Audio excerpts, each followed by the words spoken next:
ba ng hypnotism ibalik ang alaala ko? Depende sa pagka-open ng utak mo sa hypnotism. Kailangan mong subukan para malaman mo. Nakita mo na ba ang nakaraan mo? Wala akong nakita. Nagsasayang lang tayo ng oras. Pwede nating subukan ulit. Malamang meron lang traumatic experience na nakablock sa memories mo kaya hindi bumabalik agad. Hindi, huwag na lang. Salamat. Andito si Ana tsaka si Karen. Babantayan ka muna.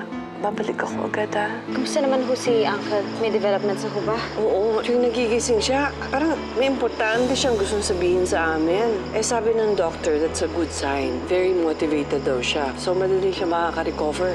Nasa bingit din naman siya, di ba? Tutulungan ko lang siyang mamatay. Sige, gawin mo. Pero siguraduhin mo hindi siya mahihirapan. Ano, nagawa mo na ba? Sandali lang. Mahanap lang ako ng tiyempo.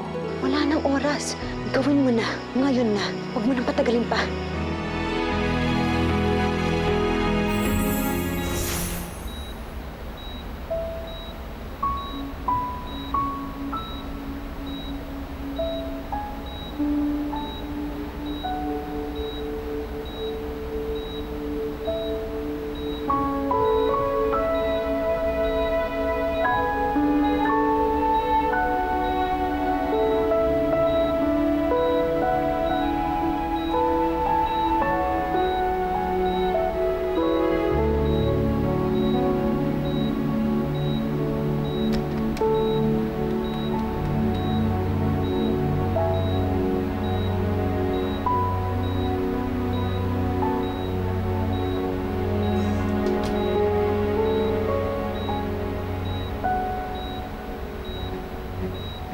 Sino ka? Anong kailangan mo? Karen, Ana, mga apo, gumising kayo.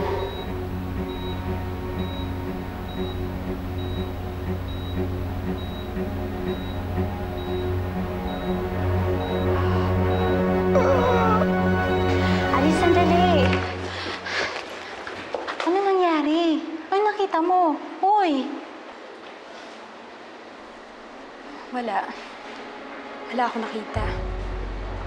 Basta, dinala niya ako dun sa isang lugar sa isip ko. Tapos sabi niya, nandun daw sa imahe ng baul yung mga alaala ko. Pero wala naman akong maalala. Hindi effective yung ginawa niya. Narinig mo naman yung sinabi niya sa'yo kanina, di ba? Baka masyado nang mabigat yung trauma na pinagdaanan mo, kaya wala kang nakita kanina. Malay mo next time. Hindi na.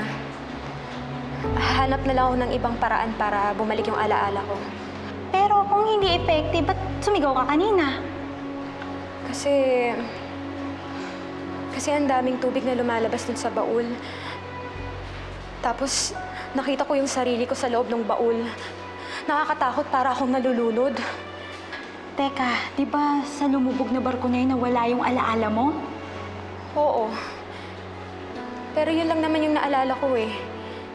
Yung pakiramdam ng nalulunod. Wala naman akong nakita. Maliban dun sa librong binili ko, yung Ana Karenina, ano naman ang kinalaman nun sa nakaraan ko? Malay mo naman, nasa librong yun yung susi kung paano mababalik sa'yo yung mga nawala mong alaala. Malay mo. Halika na, Alice, sumuwi na tayo. Naku, huwag mo na isipin yun. Halika na.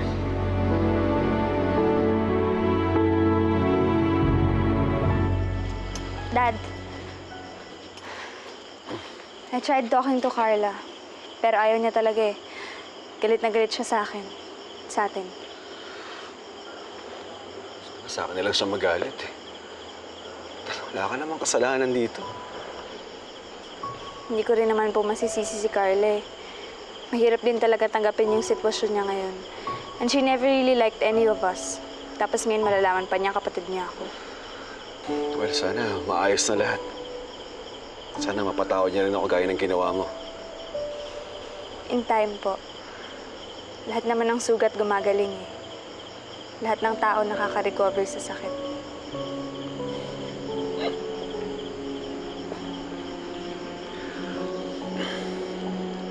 Siya nga pala, bumalik na si Auntie. Tapos pupunta siya ng ospital. Baka gusto mo sumabay. Ah, sige po. Gusto ko na rin bisitahin si Lolo eh. Ililigpit ko lang po yung gamit ko.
Sorry Lola. Kinukumuta ko lang po kayo. Oh my God. Nakatulog ako. I have to go back to the hospital. Naku Lola, mukhang antok na antok pa po kayo. Baka mahilo kayo niyan. No. I'm fine, Aldrin. Sure? Kailangan puntahan ko sa Sanan. Hindi ako pwedeng mawala sa tabi niya. Sige po Lola, sasamahan ko po kayo. Gusto ko rin makita si Lolo eh. I'm sure gusto ka rin niya makita. Sige. Dahan-dahan lang Lola. Yes. Kaya niyo po ba talaga? Oo, kaya ko. Kaya.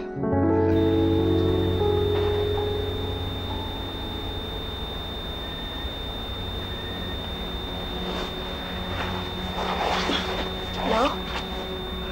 Ana, gising. Ana. Lo? Ano nangyari? Ano? Lo? Ana! Ano may nangyari? Lo! Lolo! Lo! Karen!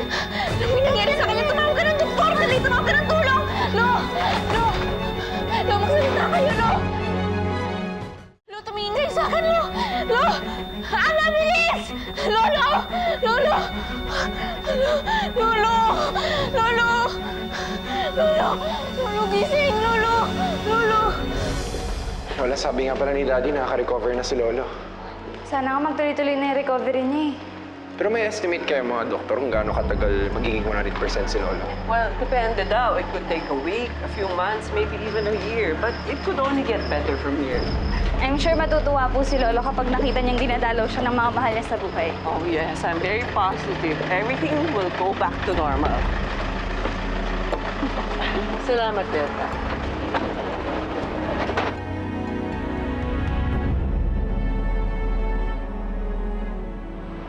You still have me, Uncle. Your own flesh and blood. Eh, hindi ko hahayaan na mawala yung pinaghirapan niyo ni Papa. Huwag mo akong bibiguin, Ruth. Yes, Uncle. I will make you proud.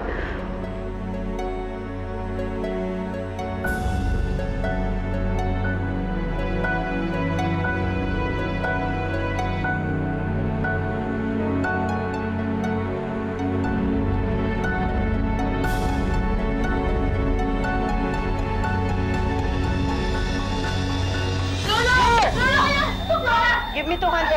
Going 200. Here. Tumingin po kayo sa akin, Lolo! Lolo! Lolo, tulungan niyo muna ako ng doktor! Hindi ako mata! Hindi kami pwede umalis dito lang ako! Hindi namin iwan! Lolo! Lolo! Sorry! Lolo, sorry! Tulungan niyo po yung Lolo! Sorry! Lolo! Lolo!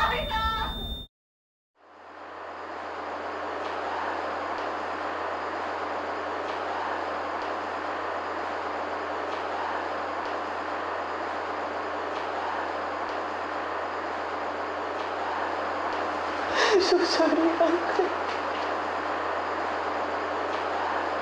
I'm so sorry.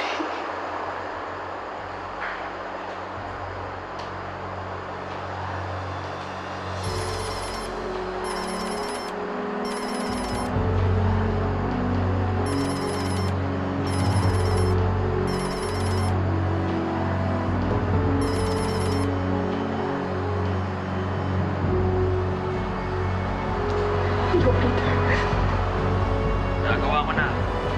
Tapos na.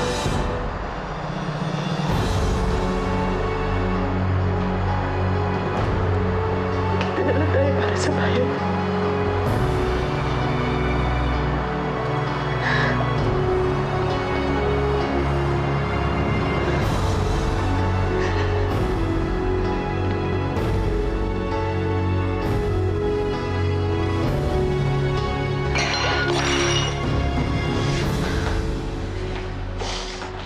Karen?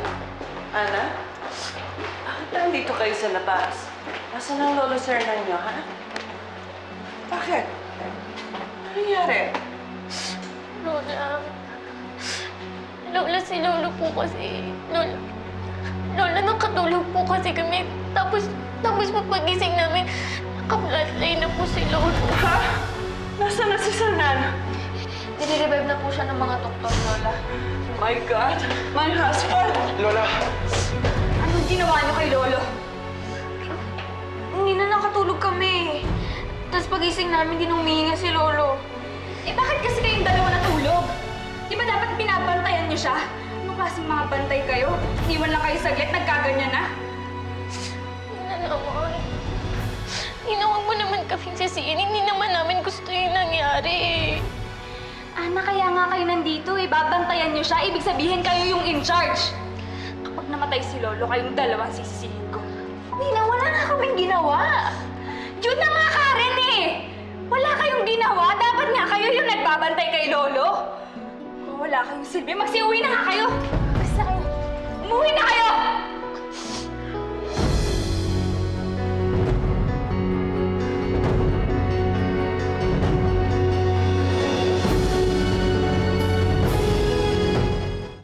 Grabe naman si Nina. Kung kapagsalita siya, parang ginusto natin yung nangyari.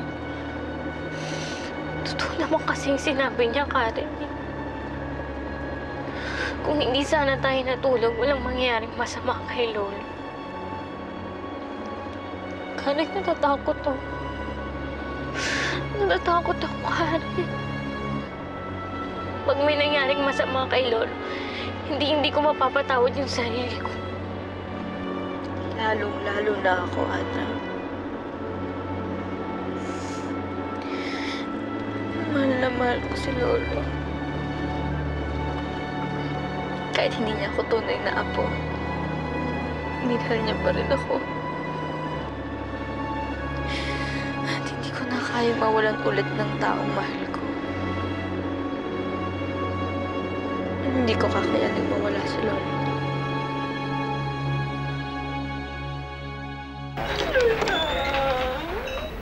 How's Lolo? Oh, he's safe. He's safe. It seems he had a seizure. Kaya kailangan nating i-monitor siyang maigi para malaman natin kung may effect yung incident sa kanya. Nina, saan sina Karen at Ana? Kailangan nilang malaman na ligtas na si Lola. Wala na. Pinauwi ko na. Buti na lang ligtas si Lolo. Sir, huwag mo ko iiwan. Hindi ko Lola. kaya. Hindi ko kaya. Lola. Sir Nan, gumising ka na, please. Lola. Please, gumising ka na. Hindi ko talaga kayang mawala ka. Lola, tama na po. Ay, hindi ko kaya. Hindi ko Lola. Oh my... Lola, Dok, kumuha ka ng wheelchair. Dok! Please, emergency. Lola! Ano po nangyari sa kanya? Lola! Lola. Lola! Lola!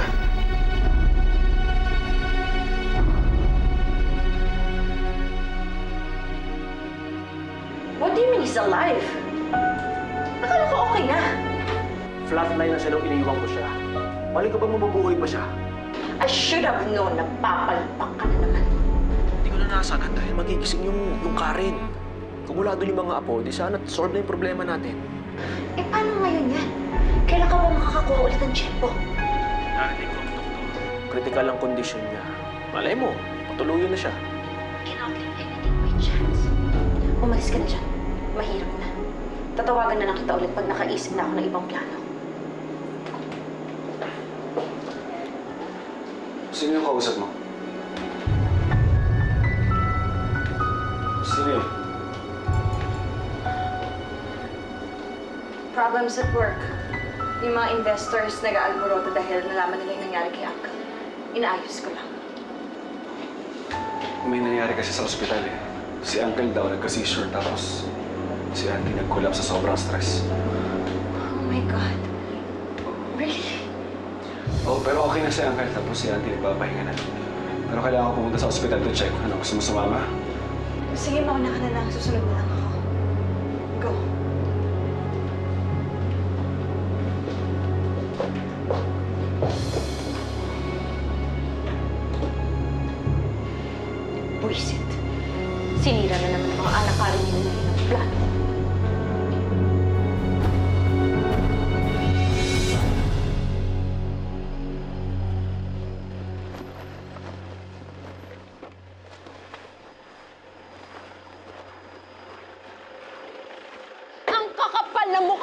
bumalik dito pagkatapos ng ginawa niyo kay Uncle? Ma'am Ruth, Huwag na kayong magmaang-maangan! Munti ka nang mamatay si Uncle dahil sa inyo! wala po kaming kasalanan. Hindi po totoo yung sinasabi niyo. Bakit, ha? May kriminal ba na umaamin na nagkamali sila? Ang kakapal na mukha niyo! Pagkatapos kayong patuloyin dito sa bahay, pagkatapos kayong pag-aralan at bigyan ng magandang buhay, eto pang ipapalit ninyo? Ha? Papatayin niyo? Ay! Ma'am! Teka lang po, ma'am! Ma'am, wala po kaming kasalanan. Malinis po yung konsensya namin. Hindi po namin kayang gawin kay Lolo yun. Eh, nagawa niyo na nga eh! At walang kapatawaran ng ginawa ninyo. Kaya umalis na kayo! Wala nang kukontra sa akin ngayon sa pagpapalaya sa inyo. Kaya hala, sige! Alis! Pero Tita Ruth... Don't Tita Ruth me! We're not related! At hindi kayo totoong mga Monteclaro. Simula ngayon, wala na kayong karapatan sa bahay na ito. Kaya lumayas na kayo. Lumayas, sige!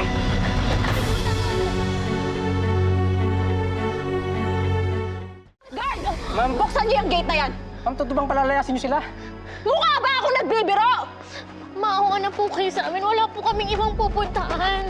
Sana inisip niyo yan bago niyo pinabayaan si Uncle. Ma! Ma, what's going on? Kayo, kuhanin niyo ang gamit ng dalawang sampid na to. Lalayas na sila! What? You heard me, Carla? Your lolo almost died because of them. Kaya kuhanin niyo na yung mga gamit nila dahil lalayas na sila now! Go! Ikaw, anong iniiyak-iyak mo, ha? Tumigil sa kakaiyak. Tama na po, ma'am. Baka isipin ng mga kapitbahay ko anong ginagawa ko sa inyo. Lola, Lola? Ay, thank God nagising na rin po kayo ulit. Sabi ng doktor na high blood daw po kayo eh. Lola, napagod lang ako. Kailangan ko magpahinga. Sis Hernan? no, Lola. Lola. Huwag mo na kayo bumangon. No, but I have to be with your lolo. Di, okay na naman daw po si Lolo eh. Stable na daw po siya. Tsaka isa pa, ando naman po si Daddy para bantayan siya eh. Magaling po muna kayo. Bakit? Nakakapagsalita na daw ba siya uli?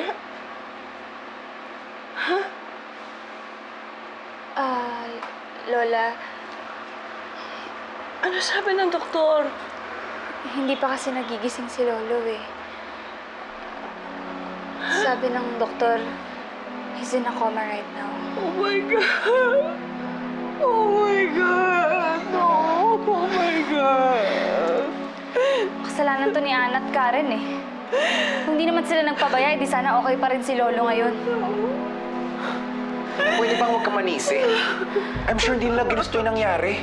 Malay mo nakatulog lang talaga yung dalawa. Aldrin, napahamak si Lolo during their watch. Kahit ano pang sabihin mo, may pananagutan pa rin yung dalawa doon. Kasalanan ko to. Lola, Hindi ko dapat iniwan si Sunan.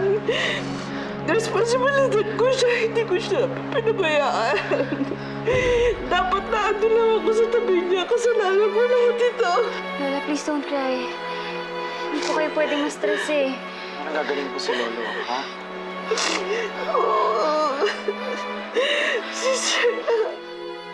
Tama mo yun. Ay, aray! Wala pinapainit ako. Aray! Masakit po! Masakit! Aray! Tama na po! Tama na po! Hindi! Kaya ka pa naman mukha niyo! Tama na po! Tama na! Tama na po! Tama na po!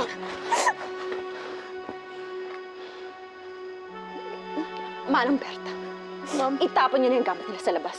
Ma'am, talaga ho ba palalayasin niyo sila? Bakit? Gusto mong sumama sa kanila? Gusto mo ring mapalayas?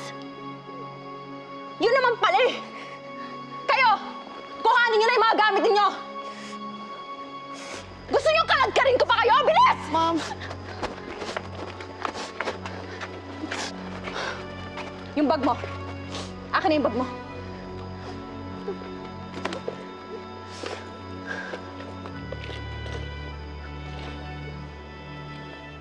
Bigay ito sa'yo ni Uncle Sernan. Kaya babawiin ko na. Ikaw, anong laman ng bag mo?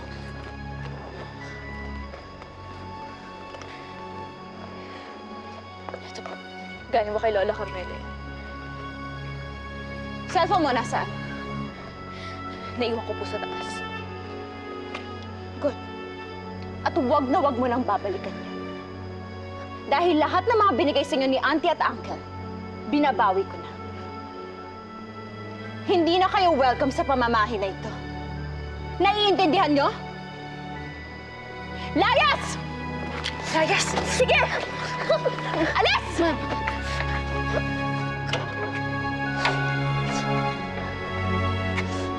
Ayoko na makita ang mga pagmumukha nyo dito. Huwag na kayong babalik! Manang Berta, ikaw, Beth, Benji, guard! Ma'am. Halika kayo lahat dito. Simula ngayon, wala nang magpapapasok sa Ana at Karen na yan. Oras na malaman ko na isa sa inyo ay nagpapasok sa kanila, lahat kayo palalayasin ko. And one more thing, walang makakaalam ng nangyari ngayong gabi. Dahil sina Ana at Karen ang kusang lumayas dito. Naiintindihan nyo? Sagot! Opo, ma. Bumalik na kayo sa mga trabaho ninyo.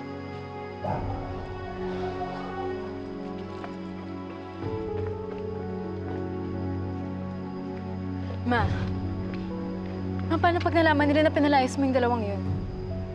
Sigurado akong magagalit sa'yo si Daddy tsaka si Lola. Alam mo naman nakampi sila dun sa dalawang yun, di ba?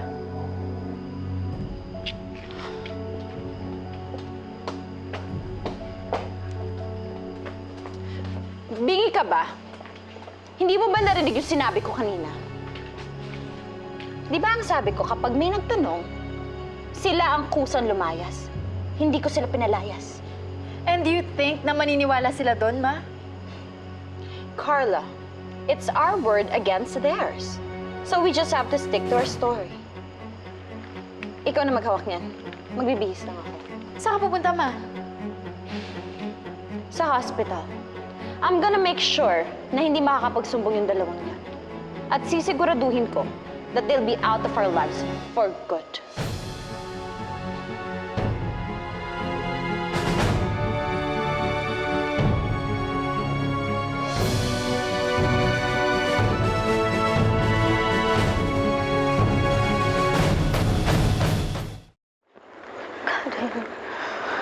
Paano na tayo ngayon yan? Saan na tayo pupunta?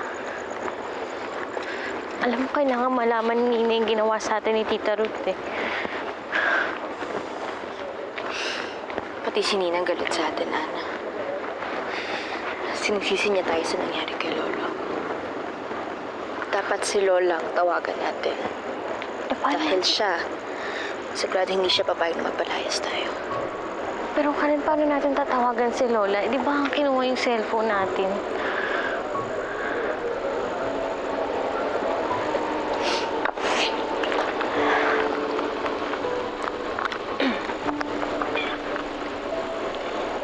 Oh, akala ko naiwan mo yung sa'yo. Tinago ko. Nagsinungaling ako. Yun nga lang, lobat siya. Kailangan tayong maghanap ng lugar kung saan pwede nating i-charge to. Tsaka natin tatawagan si Lola. Lagot niyang silot sa ginawa niya sa atin. Halika na.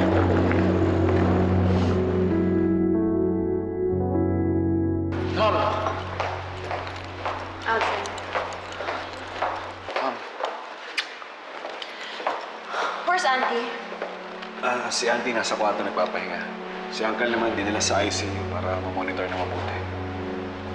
Okay. Umuwi na lang muna kayo. Ako na bahala magbantay dito. May mapasok pa kayo bukas. Sina Ana at Karen po, kamusta na? Did they get home safe? Wala na sila sa bahay. What? Well, they blamed themselves for what happened here. So ayun, umalis sila. At hindi na nagpapigil.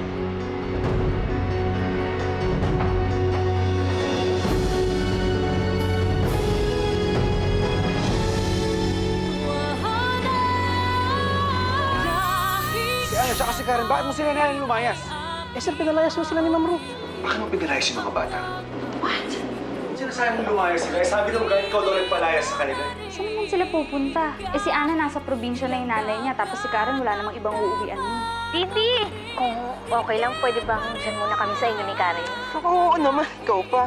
Pero ba't di mo subukan doon sa totoo mong nanay? Hinahanap ko lang yung nanay ko. Tapos ngayon makikita ko na siya. Karen, anong gagawin ko? Tawagan mo. Ako si Tasing, dati kong kapitbahay si Karen. Ano mo ba ang kailangan niyo kay Karen? May alam ako, tungkol doon sa nanay niya. Sinong nanay? Eh, yung tunay niyang nanay, yung totoong nagsilag sa kanya. Try mo tawagan si Karen. Hoy ka to! Hoy ka to! Labas niyo yung wallet niyo! Bilisan niyo! Oh my God. Nakita ko yun ah! Labas mo yung cellphone mo!